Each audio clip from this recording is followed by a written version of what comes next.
En rangeant les affaires de mon défunt mari, j'ai accidentellement trouvé son vieux compte bancaire. Quand j'ai vérifié, le solde était de 88 millions de dollars. Mais il avait toujours dit que son salaire était de 5 cents dollars par mois. Quand j'ai appelé la banque, le directeur a pâli et a dit: Bonjour, chers auditeurs. C'est encore Maria. Je suis heureuse que vous soyez là avec moi. Abonnez-vous à ma chaîne et aimez cette vidéo. Et dites-moi aussi dans les commentaires de quelle ville vous m'écoutez. Ainsi, je pourrai voir jusqu'où mon histoire a voyagé. Mon nom est Margaret Callaway. La plupart des gens m'appelaient Maggie. Et pendant 31 ans. Ce nom appartenait à une femme qui posait très peu de questions. J'habitais une maison coloniale beige sur Sycamore Drive à Columbus, Ohio. Le genre de rue où les voisins se saluent depuis leurs allées et où personne ne parle d'argent parce que personne n'en a beaucoup à évoquer. Richard et moi y avons emménagé en 1993, l'année suivant notre mariage. Et je n'ai jamais pensé à partir. Le prêt immobilier était modeste. La pelouse était entretenue. La vie était, comme je la décrivais à ma sœur à Phoenix, suffisante. Richard était comptable, ou du moins c'est ce qu'il disait. Il travaillait pour un cabinet de conseil de taille moyenne en centre-ville appelé Baxter & Mills. Conduisait une Buick de 10 ans, portait les 3 mêmes blazers à tour de rôle. Et rentrait chaque soir sentant le café et les tableurs. Il m'avait dit tôt dans notre mariage qu'il gagnait un peu plus de 500 dollars par mois après. Impôt, un chiffre qui semblait bas même à l'époque, mais il l'expliquait patiemment. Les avantages absorbaient la plus grande partie de sa rémunération. Le cabinet avait une structure inhabituelle et, de plus, il avait un petit héritage de sa mère qui couvrait les manques. Je l'ai cru. J'avais 24 ans et j'étais amoureuse, et l'amour, j'ai appris depuis, a un talent remarquable pour fermer les yeux. Nous n'étions pas malheureux. Je veux le dire clairement, parce que ce qui est venu après pourrait rendre facile de tout réécrire. De regarder en arrière et de ne voir que des ombres. Mais il y a eu de vraies années de chaleur entre nous. Les samedis matins avec le café et le journal, les vacances aux Outer Banks. Les Noëls qui sentaient le pain et la cannelle. Richard était un homme tranquille. Privé à la manière dont certains hommes sont privés, qui gardait ses sentiments dans sa poitrine. Comme des lettres pliées que personne n'était censé lire. Je pensais que c'était simplement sa nature. Je pensais que je le connaissais. Il est mort un mardi de mars. Une crise cardiaque, soudaine, totale, sur le trottoir devant son immeuble de bureau. Il avait 58 ans. Le paramédic a dit qu'il était parti avant de toucher le sol. Le chagrin dans ses premières semaines est surtout logistique. Il y a des appels à passer, des formulaires à signer, des gens à nourrir. Son frère Victor est venu de Pittsburgh avec sa femme Diane. Et ils se sont assis dans mon salon en buvant mon café. En me tapotant la main et en offrant de m'aider pour tout. Ce que j'ai compris plus tard comme céder eux-mêmes à tout. Mais dans ces premiers jours, j'étais reconnaissante pour la compagnie. Et j'ai pris leur gentillesse au pied de la lettre. Une autre habitude que j'allais plus tard abandonner. C'est 3 semaines après l'enterrement que j'ai commencé à trier le bureau à domicile de Richard. J'avais évité la pièce. Elle sentait comme lui. Le vieux papier et une trace du savon au cèdre qu'il utilisait. Et chaque fois que j'ouvrais la porte, le chagrin s'abattait sur ma poitrine comme une pierre. Mais la succession avait besoin d'être organisée, et j'étais la seule à pouvoir le faire. Alors, un matin d'avril gris, avec une tasse de thé qui refroidissait sur le bureau à côté de moi. J'ai ouvert le classeur de Richard et j'ai commencé. La plupart étaient ordinaires, de vieilles déclarations d'impôts, des garanties d'appareil. Des documents d'assurance auto. J'ai travaillé les tiroirs méthodiquement, créant des piles. Gardés, déchiquetés, inconnus. C'est dans le 3e tiroir. Glissé dans un dossier manille étiqueté MIC 2009 de l'écriture soignée de Richard. Que je l'ai trouvé. C'était un relevé bancaire. Pas de notre compte joint à la First Fédérale où vivaient nos virements et nos paiements. Hypothécaire. Celui-ci venait d'un compte privé à la Meridian Private Bank, un nom que je n'avais jamais entendu. Le relevé était daté de 2009, 15 ans plus tôt, et montrait un solde d'un peu plus de 4 millions de dollars. Mes mains se sont immobilisées. Je me suis dit que c'était un vieux compte, peut-être dormant, peut-être fermé. Je me suis dit qu'il y avait une explication, mais quelque chose de froid a traversé mon corps. Pas tout à fait de la peur, pas tout à fait de la colère. Quelque chose de plus ancien et de plus silencieux, de la reconnaissance. Peut-être le sentiment d'une pièce qui s'emboîte enfin dans un puzzle que l'on ne savait pas résoudre. J'ai posé le relevé sur le bureau. J'ai pris mon téléphone. Mes doigts, j'ai remarqué, tremblaient légèrement tandis que je composais le numéro imprimé en haut de la page. La ligne a sonné 2 fois avant qu'un homme ne réponde. J'ai donné le nom de Richard et le numéro de compte. Il y a eu une pause. Le genre de pause qui n'est pas technique mais humaine. Une pause dans laquelle quelqu'un décide quelque chose. Madame Callaway, a dit enfin l'homme. Pouvez-vous rester en ligne un instant? Il m'a mise en attente pendant 4 minutes. J'ai compté. Quand il est revenu, sa voix avait changé. Elle était prudente maintenant. De la façon dont les voix deviennent quand les mots sont choisis avec une grande précision. Madame Callaway, je vais devoir vous transférer à notre directeur d'agence. Ce compte? Une autre pause. Ce compte est toujours actif. Actif? Ai-je répété? Oui, madame. Sa voix a baissé légèrement, comme si les murs de la banque pouvaient écouter. Et le solde actuel est de 88 412 000 dollars. Je n'ai rien dit. Dehors, à ma fenêtre, un rouge-gorge s'est posé sur le poteau de la clôture, a penché la tête vers quelque chose dans l'herbe, et s'est envolé. Le thé à côté de moi était devenu complètement froid. Madame Callaway. Êtes-vous toujours là? Oui. Ai-je dit. Je suis toujours là. Mais je ne l'étais pas. Pas entièrement. Une partie de moi venait de franchir une porte qui ne s'ouvrirait plus jamais de l'autre côté. Le directeur d'agence s'appelait Gérald Foss. Il était courtois, prudent et visiblement mal à l'aise. Même au téléphone, je l'entendais dans les espaces mesurés entre ses phrases. Il a confirmé ce que le premier homme m'avait dit. Le compte avait été ouvert au nom de Richard en 2001. 8 ans après notre mariage. Il avait été alimenté de façon constante au cours des 2 décennies suivantes parce que les registres de la banque décrivaient comme des rendements d'investissement et des transferts de portefeuille. Le compte était au nom de Richard seul. Je n'étais listé ni comme bénéficiaire, ni comme signataire, ni en aucune qualité que ce soit. Y a-t-il autre chose que je puisse faire pour vous aujourd'hui? Madame Callaway? A demandé Gérald Foss sur le ton d'un homme qui espérait que la réponse soit non. Pas aujourd'hui. Ai-je dit? Mais je vous recontacterai. J'ai raccroché et je suis resté assise dans le fauteuil de Richard pendant très longtemps. La maison était silencieuse de la façon dont les maisons deviennent silencieuses quand la personne qui les remplissait est partie. Le réfrigérateur ronronnait. Une branche tapait contre la fenêtre de la cuisine dans le vent. Quelque part plus bas sur Sycamore Drive, un enfant riait de quelque chose. Un son clair, insouciant, qui semblait venir d'un monde entièrement différent. Je n'ai pas pleuré. Cela m'a surprise. J'avais passé 3 semaines à pleurer Richard, l'odeur de son blazer. Le mot croisé à moitié fini que j'avais trouvé sur sa table de nuit. Le message vocal de lui que je rejouais juste pour entendre sa voix dire. Je prendrai du lait en rentrant. Mais maintenant, tenant la connaissance de 88 millions dans un compte dont j'ignorais l'existence. J'ai ressenti quelque chose qui n'était pas du chagrin. C'était plus froid que le chagrin. C'était précis.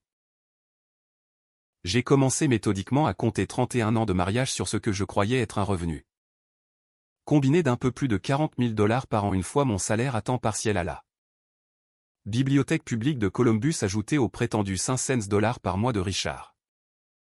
31 ans à découper des coupons d'épicerie. 31 ans à conduire des voitures d'occasion, à acheter des vêtements hors saison. À choisir l'option moyenne gamme, jamais la meilleure. Notre fils Daniel avait contracté des prêts étudiants pour l'université parce que nous ne pouvions pas payer ses frais de scolarité d'un coup. Et je m'étais senti coupable de cela pendant des années. Coupable et inadéquate. Une mère qui ne pouvait pas donner à son enfant le départ qu'il méritait. Nous avions reporté un voyage en Italie à 3 reprises parce que le moment n'était jamais le bon. J'avais fait 1 heure supplémentaire à la bibliothèque chaque jeudi pendant 6 ans pour aider à couvrir nos taxes foncières. Et Richard, mon Richard, l'homme pour qui je préparais le café chaque matin. L'homme dont j'avais lavé les chaussettes et dont j'avais suivi les rendez-vous chez le médecin. Richard avait été assis sur 88 millions de dollars. La colère, quand elle est venue, était très silencieuse. C'était la partie la plus étrange. Je m'attendais à quelque chose d'explosif.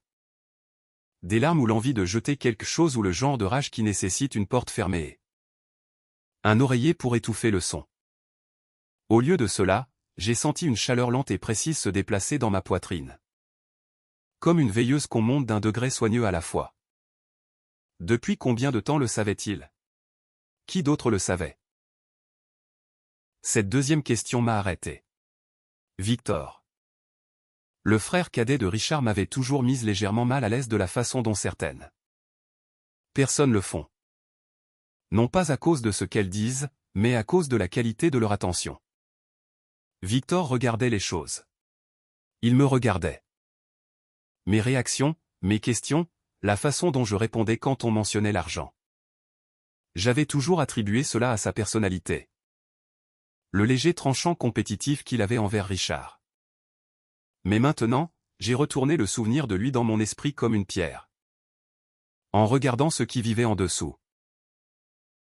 Victor avait été remarquablement composé à l'enterrement. Trop composé peut-être pour un homme qui venait de perdre son seul frère. Et quand lui et Diane s'étaient assis dans mon salon dans ses premiers jours. C'était Victor qui avait le premier, doucement, nonchalamment, demandé si Richard avait laissé un testament. Je lui avais dit oui, un document simple me laissant tout à moi et à Daniel, rédigé en 2015. Je me souvenais de l'éclair qui avait traversé le visage de Victor quand je l'avais dit. Je l'avais lu comme du chagrin. Maintenant, je le lisais comme quelque chose d'entièrement différent. Il savait pour le compte. Je n'avais pas de preuves. Pas encore. Mais la certitude était assise dans ma poitrine comme un fait en attente d'être confirmé. Je me suis levé du fauteuil de Richard. J'ai marché jusqu'à la cuisine. J'ai versé mon thé froid dans l'évier et j'ai préparé une tasse fraîche. Puis je me suis assise à la table de la cuisine. Ma table, celle que j'avais choisie. Celle sur laquelle Richard et moi avions discuté parce qu'il la trouvait trop chère à 400 $. Et j'ai réfléchi soigneusement. Il y avait 2 choses que je devais comprendre. Premièrement, d'où venait l'argent? 88 millions de dollars n'apparaissent pas dans un compte par des rendements d'investissement ordinaires à moins que le capital de départ soit énorme. Soit Richard avait caché des revenus pendant tout notre mariage. Soit quelqu'un avait injecté de l'argent dans ce compte à partir d'une source que je ne connaissais pas. Les 2 possibilités avaient des implications juridiques. Si l'argent avait été gagné illégalement, s'il avait été blanchi ou lié à quelque chose de criminel, il pourrait ne pas m'appartenir. S'il avait été gagné légitimement et simplement caché, c'était une autre affaire. Deuxièmement, je devais comprendre quel droit j'avais. L'Ohio n'est pas un état de communauté de biens, mais il y avait des voies légales. Un avocat en droit des successions. C'était la première étape. Je n'ai pas appelé Victor. Je n'ai appelé personne de la famille de Richard. J'ai pris mon téléphone et j'ai cherché les meilleurs avocats en droit des successions et des testaments à Columbus. J'ai écrit 3 noms dans le petit carnet que je gardais dans le tiroir de la cuisine. Celui que j'utilisais pour les listes d'épicerie et le programme de Daniel quand il était petit. Maintenant, j'écrivais quelque chose de différent. Le plan était simple dans sa première forme. Découvrir d'où venait l'argent. Sécuriser la revendication légale sur la succession. Le faire discrètement avant que quiconque ne puisse agir contre moi. J'ai souligné le premier nom de la liste, James Whitmore. Whitmore & Associates, droit des successions et des testaments. J'appellerai le lendemain matin. Ce soir, je devais retourner dans ce classeur et lire chaque feuille de papier que Richard avait jamais gardé. Je n'avais pas peur, ou plutôt, j'avais peur, et j'ai choisi de le faire quand même. C'était, je commençais à comprendre, le seul genre de courage qui compte. Le bureau de James Whitmore était au 14e étage d'un immeuble de verre sur High Street, dominant une portion de la ville que Richard et moi avions traversée des centaines de fois sans jamais y entrer. La réceptionniste m'a proposé un café. J'ai décliné. J'avais dormi 3 heures la nuit précédente. Et j'avais peur que si j'ajoutais de la caféine à la vigilance enroulée qui me traversait déjà, je pourrais vibrer jusqu'à sortir de mon siège. Whitmore lui-même avait une 60aine d'années, les cheveux argentés, délibéré dans ses mouvements. Avec un visage qui avait appris au fil des décennies à révéler très peu. Il m'a serré la main, m'a montré le fauteuil en face de son bureau. Et a croisé les mains sur la surface devant lui. Dites-moi tout. A-t-il dit. Alors je l'ai fait. J'ai posé le relevé de la Méridien sur son bureau. J'ai expliqué ce que Gerald Foss m'avait dit. Je lui ai parlé du salaire prétendu de Richard, du classeur. Des 3 autres documents que j'avais trouvés pendant ma recherche nocturne. 2 d'entre eux étaient des relevés de courtage d'un compte chez une société appelée Ashford Capital Management et l'un était une lettre datée de 2003 d'une personne dont je ne reconnaissais pas le nom, adressée à Richard et faisant référence à un arrangement de partenariat et à un fonds discrétionnaire. Whitmore a tout lu attentivement. Il a pris des notes dans un petit journal en cuir. Il a posé des questions précises.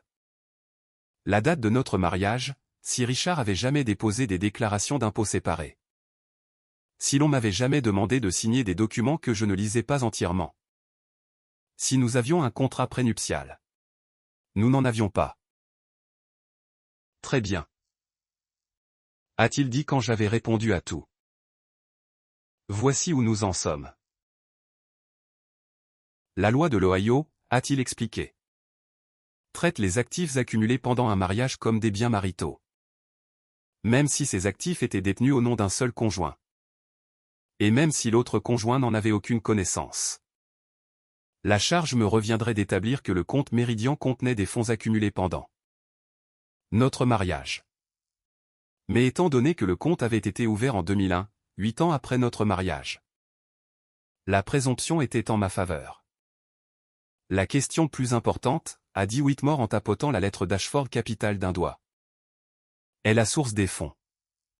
Si cet argent a été obtenu illégalement à fraude, blanchiment d'argent, évasion fiscale, il devient sujet à des procédures de confiscation fédérale et étatique et votre revendication peut être compliquée ou éliminée.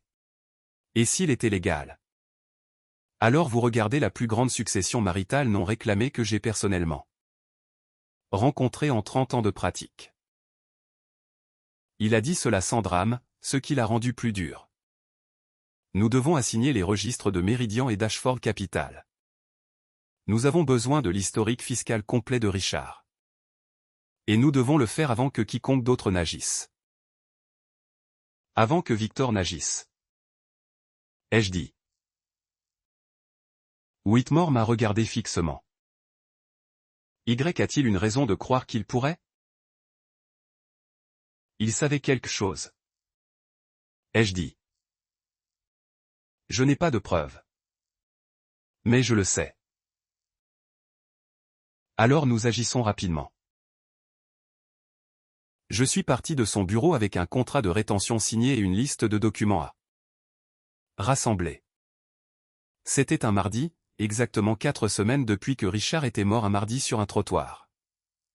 Et tandis que je marchais vers ma voiture dans le parking, j'avais la sensation distincte d'avoir franchi un seuil. Quoi qu'il vienne ensuite. Il n'y avait pas de retour à la femme qui avait découpé des coupons d'épicerie dans l'ignorance. Je ne savais pas cet après-midi-là que j'étais déjà surveillé. Victor m'a appelé ce soir-là.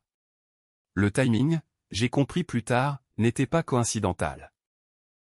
Il était agréable, prévenant, demandant même comment je me débrouillais. Si j'avais besoin d'aide avec les papiers de Richard, si Daniel avait donné de ses nouvelles. Des questions anodines, chacune une petite sonde.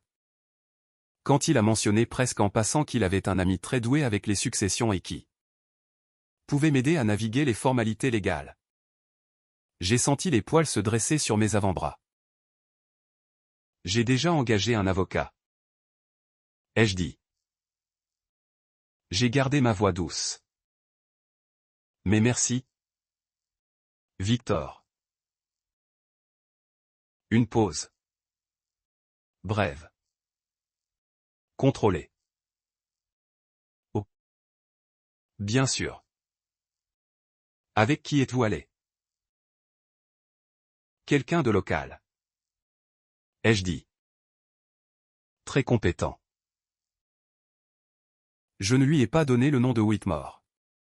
Nous avons parlé encore 5 minutes de rien. Et quand j'ai raccroché, je suis resté très immobile et j'ai pensé à la qualité de cette pause.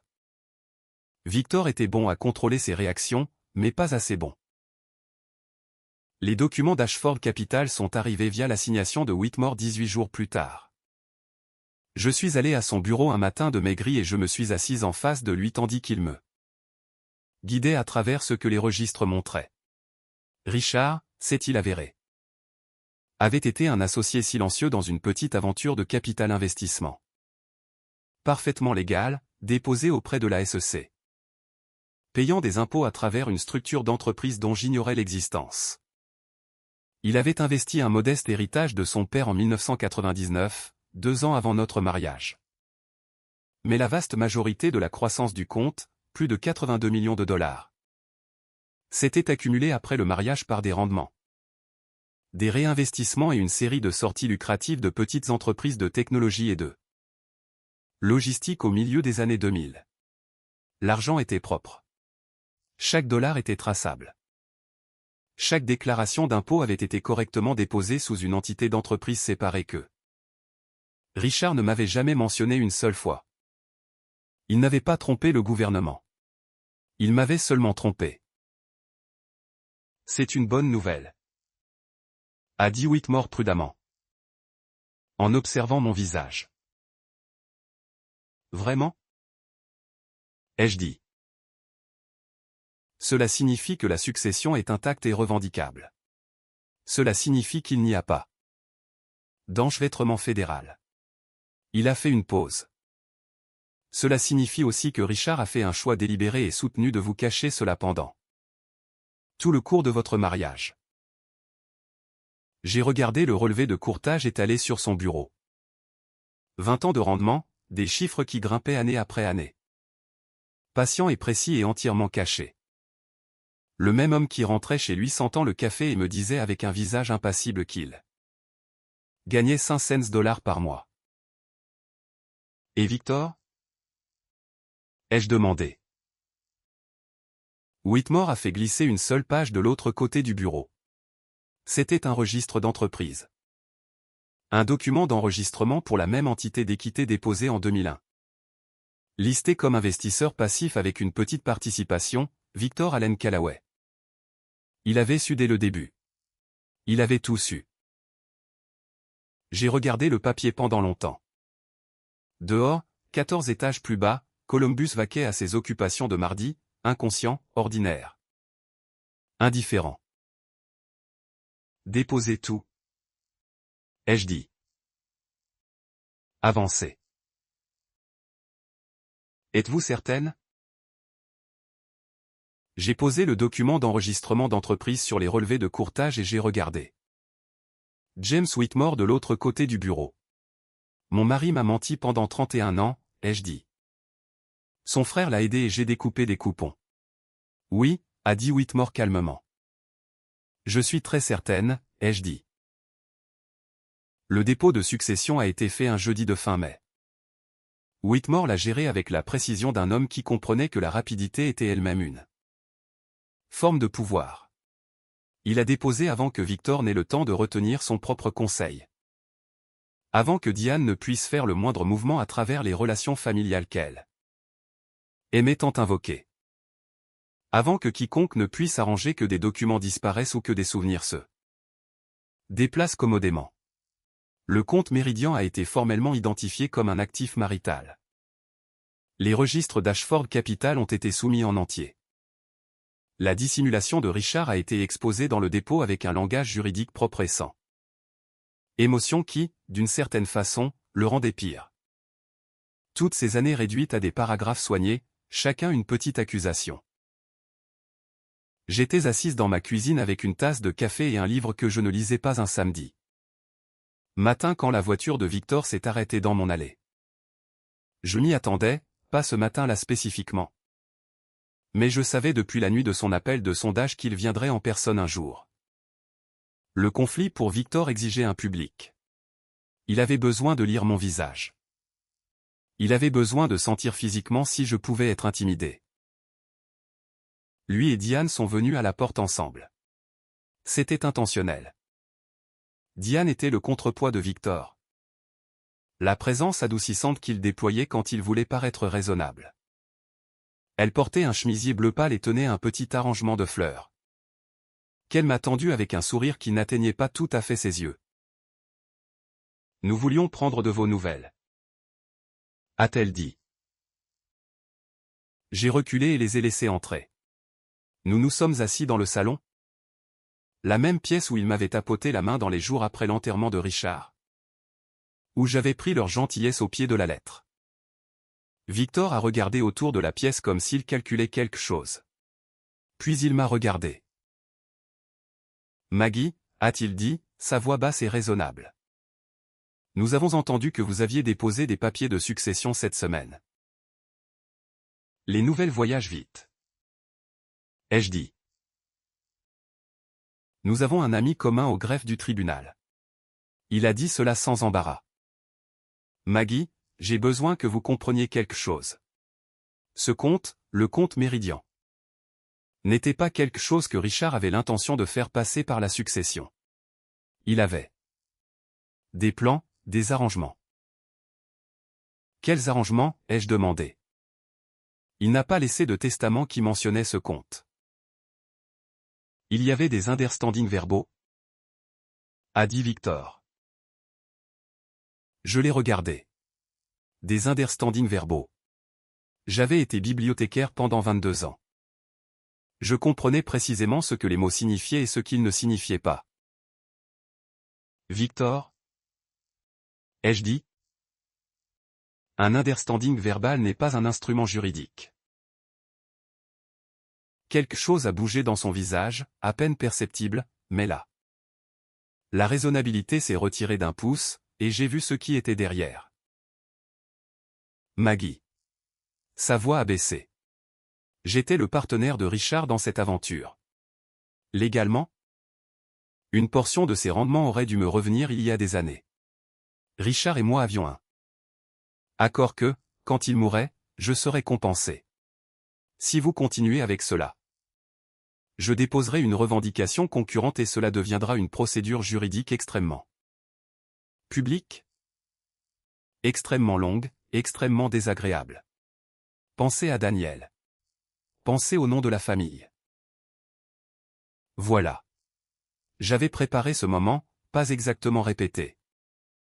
Mais je l'avais tenu dans mon esprit pendant ces nuits de 3 heures.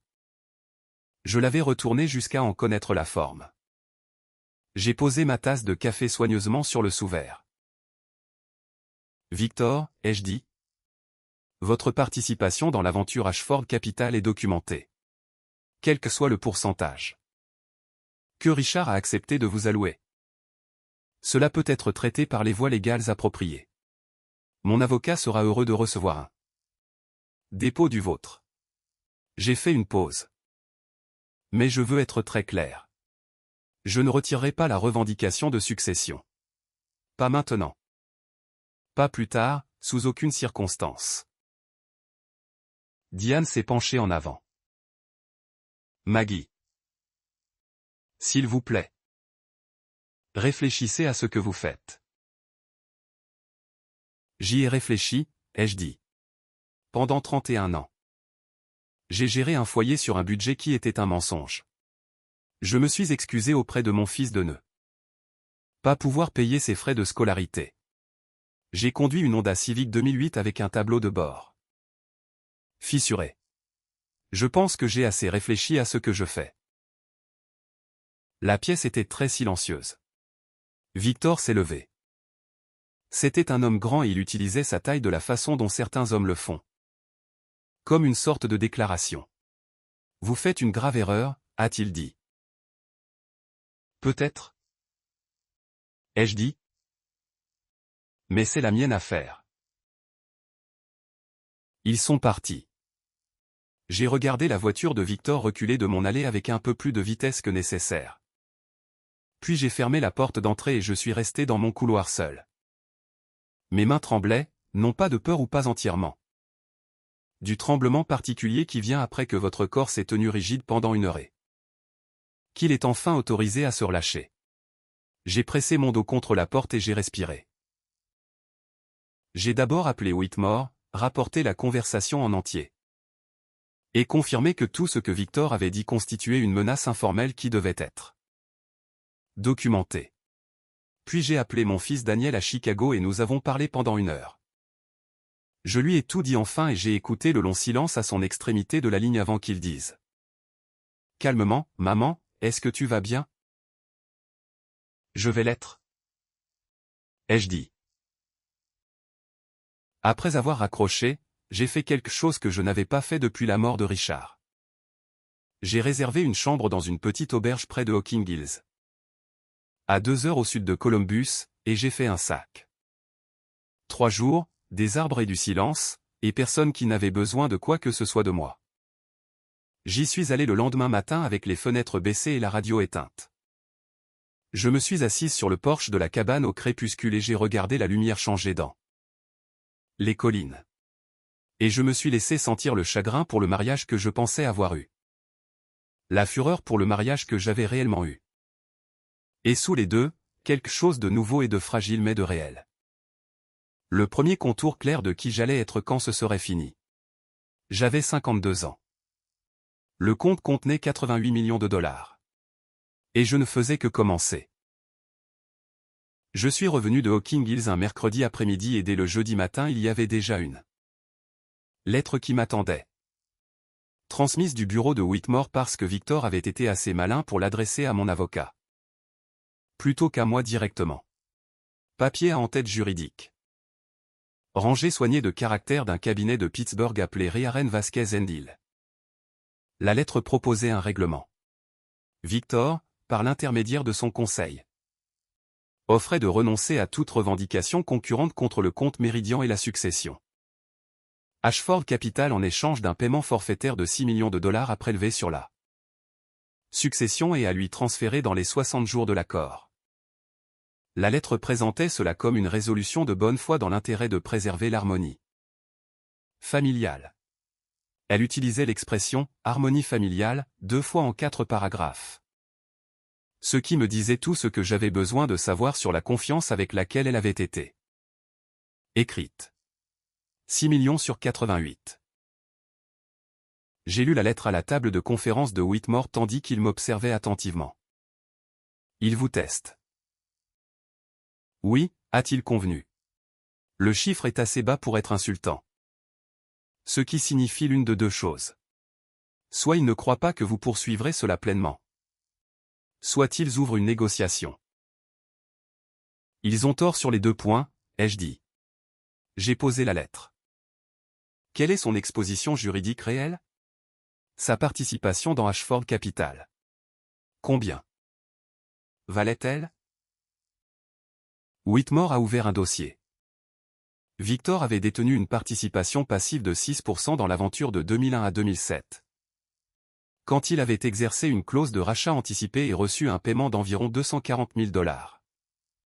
C'était documenté. C'était complet. Il avait été payé des années auparavant. Il n'avait plus aucune revendication légale sur la succession. Il le sait? A dit Whitmore. Oui. Ai-je dit? Il le sait. Donc, l'offre de règlement n'était pas une revendication légale légitime. C'était un calcul.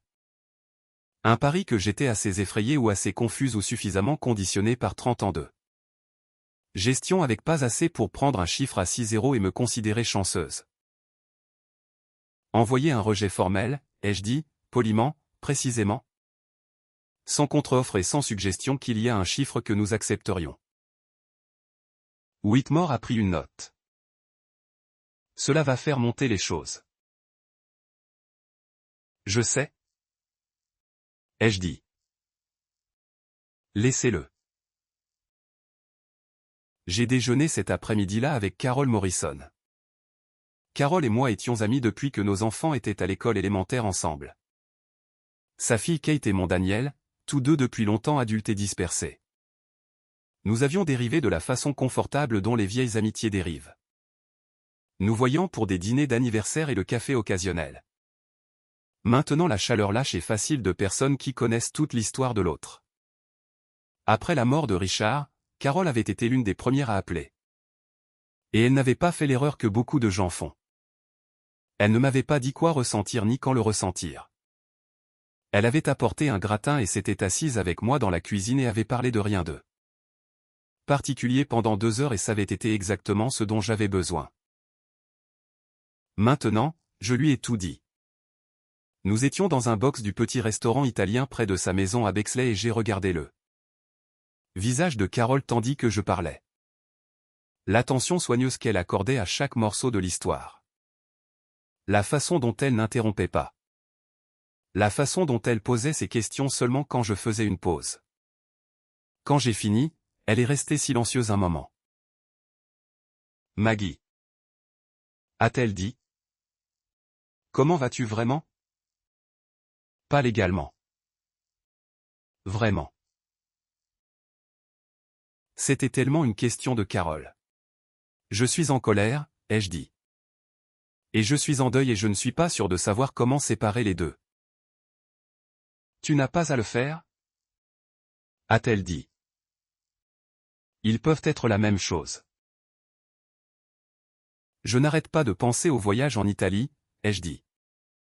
Et à mon embarras, mes yeux sont devenus chauds. Nous l'avons reporté 3 fois. Et il était assis sur cet argent tout le temps. Et je n'ai jamais, je me suis arrêté. Je n'ai même jamais poussé. J'ai juste accepté. Tu as fait confiance à ton mari, a dit Carol. Et il n'y avait rien de doux ou de minimisant dans sa voix. Elle l'a dit comme un simple fait avec la directivité que j'avais toujours aimée chez elle. Ce n'est pas un échec. C'est ce qu'une personne dans un mariage est censée pouvoir faire. Nous sommes restés avec cela un moment. Que puis-je faire? A-t-elle demandé. Tu le fais déjà, ai-je dit. Mais elle était pratique, Carol.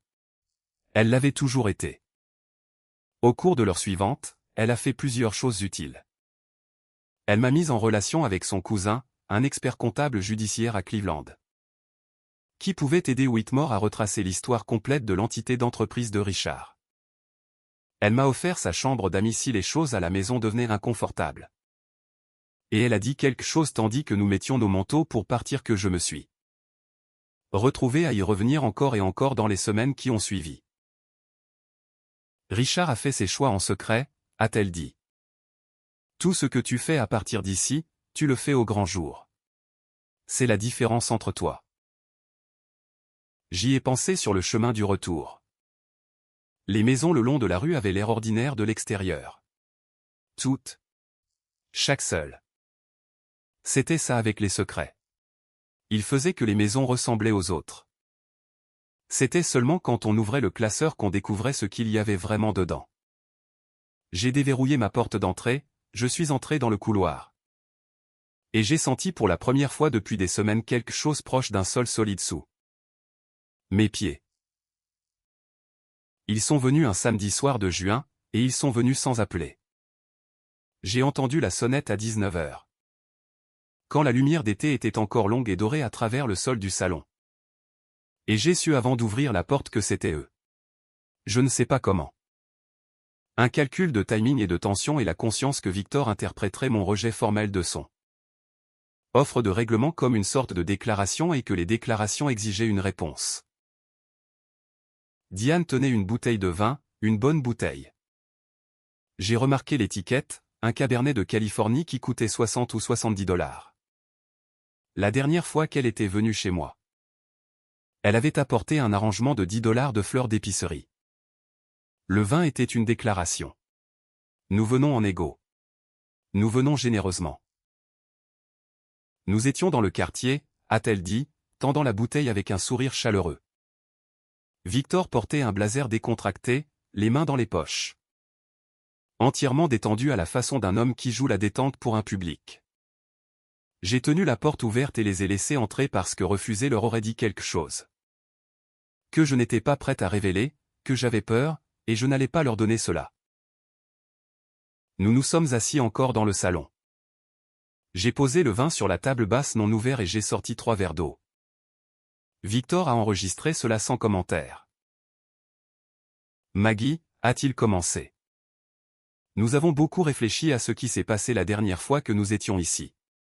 Victor. Sans qu'il a été trop fort. N'est-ce pas, Victor? Elle a regardé son mari. Oui, a dit Victor avec une sincérité pratiquée qui a dû prendre des années à développer. J'étais en deuil et j'ai laissé mes émotions prendre le dessus.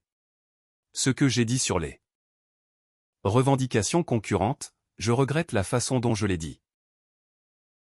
Notez. Ai-je pensé qu'il ne regrettait pas le contenu, seulement la manière. Je l'apprécie. Ai-je dit. La vérité est, a continué Diane en se penchant légèrement. Elle était l'instrument plus doux. Toujours celle qui était censée atteindre les endroits où les bords de Victor ne pouvaient pas. Nous nous inquiétons pour toi. Tout ce processus juridique, ça va prendre des années. Maggie. Ça va te coûter des centaines de milliers de dollars en frais d'avocat. Et pourquoi? Tu ne sais même pas d'où vient tout cet argent. Et s'il y a quelque chose de compliqué qui sort en découverte? Et si ça devient une affaire publique? Ton nom, le nom de Daniel dans les journaux. Elle a laissé cela reposer un moment. Le nom de Daniel. Ils avaient choisi cela soigneusement. Richard était un homme privé. A dit Victor. Il n'aurait pas voulu cela au grand jour. Non, ai-je convenu agréablement. Il ne l'aurait pas voulu. Il préférait les choses privées, comme je l'ai maintenant découvert. Un petit silence. L'offre que nous avons faite, a dit Victor en pivotant, était généreuse. 6 millions de dollars? Maggie. C'est de la richesse générationnelle. C'est de la sécurité pour toi et pour Daniel sans le risque, sans les années de procédure. Sur 88 millions. Ai-je dit.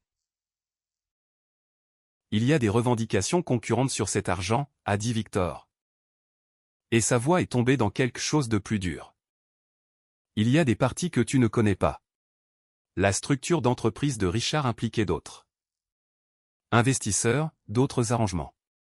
Si tu pousses cela jusqu'à un litige complet, des choses sortiront que tu ne voudras peut-être pas savoir. Voilà, la deuxième menace enveloppée de préoccupation. Il y a des choses que je pourrais révéler. Il impliquait sans le dire qu'il avait quelques morceaux d'informations qui pourraient compliquer ma revendication ou m'embarrasser. Qu'il l'ait réellement ou non était une autre question. Ce qui comptait, c'était qu'il voulait que je croie qu'il l'avait. J'ai regardé Victor un moment. Puis j'ai regardé Diane. Puis j'ai pris mon verre d'eau et j'ai pris une petite gorgée calme. Victor, ai-je dit. Ta participation dans l'aventure Ashford Capital a été rachetée en 2007 pour 240 000 $. Ce paiement est documenté. Tu n'as plus aucune revendication restante sur cette succession. J'ai posé le verre. S'il y a d'autres investisseurs ou arrangements que tu crois pertinents, Ton avocat peut les déposer auprès du tribunal. C'est à cela que servent les tribunaux. La bouche de Diane s'est resserrée. Le visage de Victor était devenu très immobile. Quant aux choses qui sortiraient que je ne voudrais peut-être pas savoir, j'ai fait une pause. Victor? Mon mari m'a caché 88 millions pendant 30 ans. Il reste très peu de choses qui pourraient me surprendre. La pièce était silencieuse. Tu fais une erreur, a dit Victor. Sa voix avait perdu toute la chaleur maintenant. Tu es seul dans ça. Maggie. Tu n'as pas les ressources ni le courage pour un vrai combat juridique. Tu es une bibliothécaire de Columbus qui a eu de la chance, et tu ne sais pas ce que tu fais. Je me suis levé. Je pense qu'il est temps pour vous deux de partir. Ai-je dit. Ils sont partis. Victor ne m'a pas regardé en passant par la porte.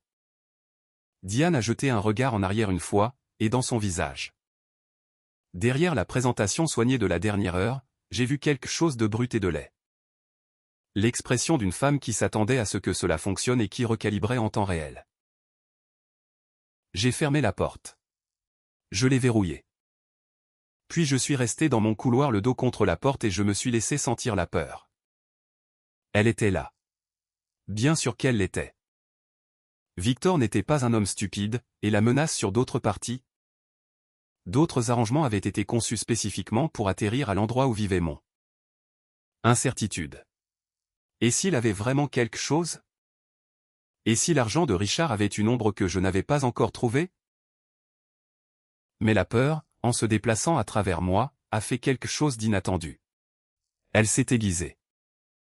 Elle a brûlé les bords doux et a laissé quelque chose de plus dur en dessous.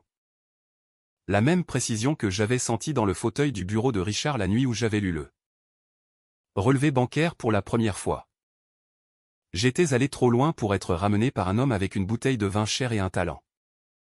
Pour l'implication. Je suis allé dans ma cuisine, j'ai réchauffé de la soupe. Et je me suis assise à la table et j'ai écrit chaque chose unique que Victor et Diane avaient dite.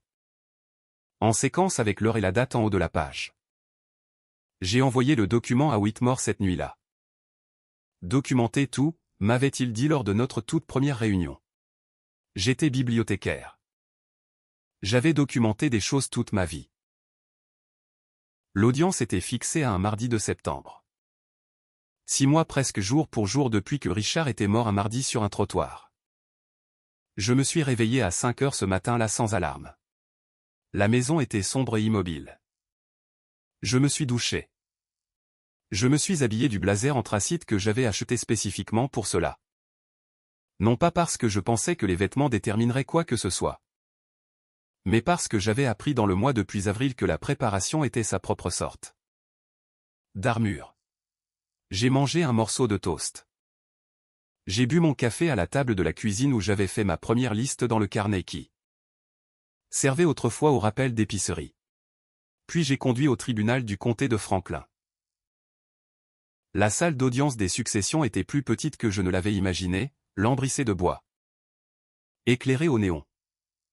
Avec l'odeur particulière des vieux documents et de la moquette institutionnelle que je reconnaissais pour des années de travail dans un bâtiment public. Le juge Lynette Crawford présidait. Une femme d'une 50aine d'années avec des lunettes de lecture sur une chaîne et une expression de patience méthodique concentrée. Victor était déjà là quand je suis arrivé, assis à la table opposée avec 2 avocats de Rearen. Vasquez and Hill. Il était arrivé de Pittsburgh la veille au soir. Whitmore l'avait confirmé par la réservation d'hôtel que le conseil junior de Victor avait inexplicablement facturé à la même carte d'entreprise utilisée pour le dépôt juridique.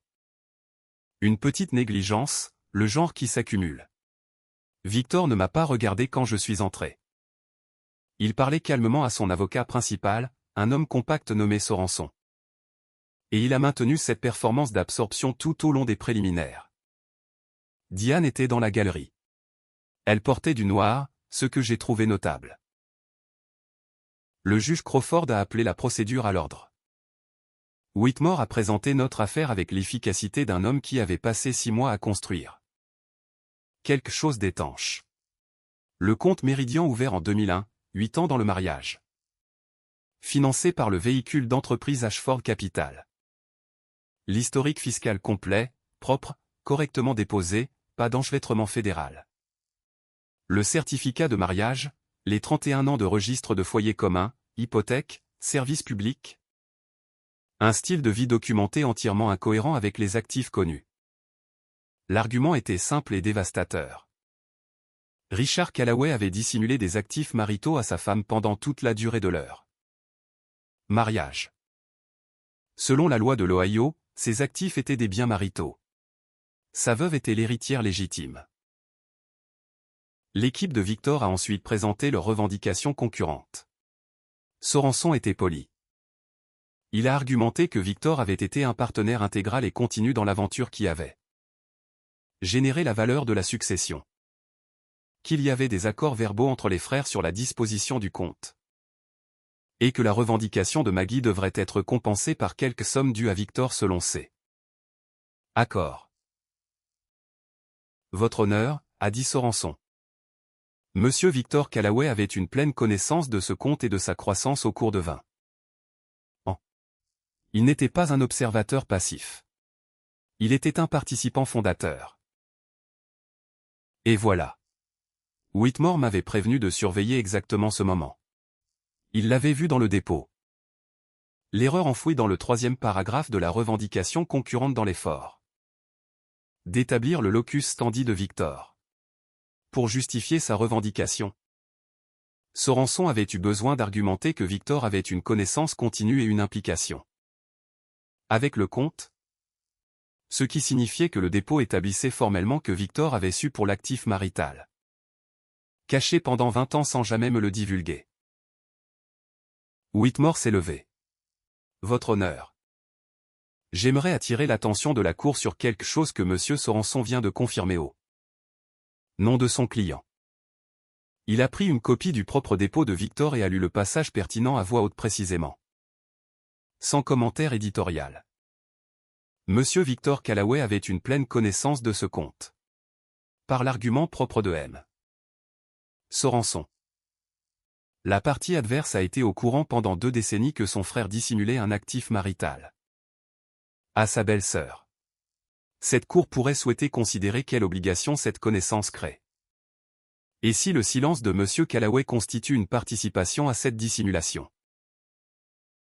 La salle d'audience était très silencieuse. De plus, a continué Whitmore, nous avons obtenu une communication.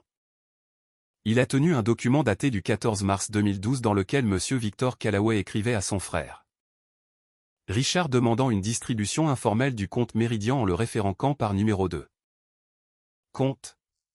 Cette lettre a été envoyée à l'email personnel de monsieur Callaway, qu'il a listé dans son propre dépôt juridique comme adresse de correspondance. Il a fait une pause. Monsieur Callaway était au courant de ce compte. Il communiquait avec son frère à son sujet.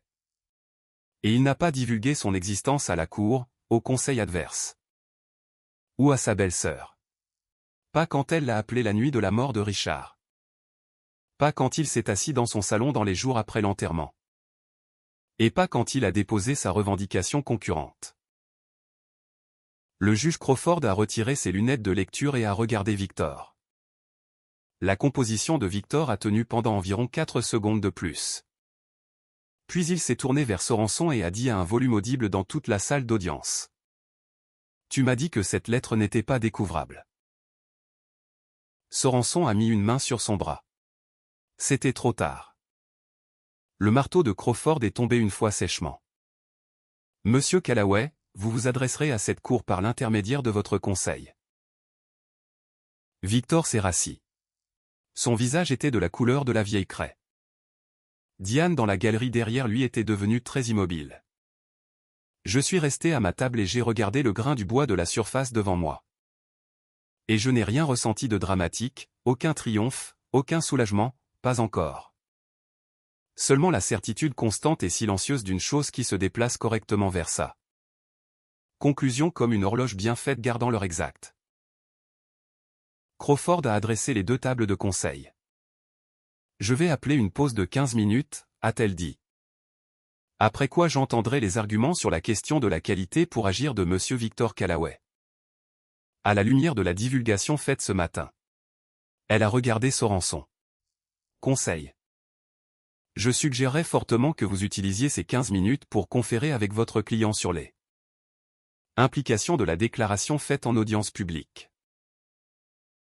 Le marteau est retombé. La salle d'audience s'est agitée.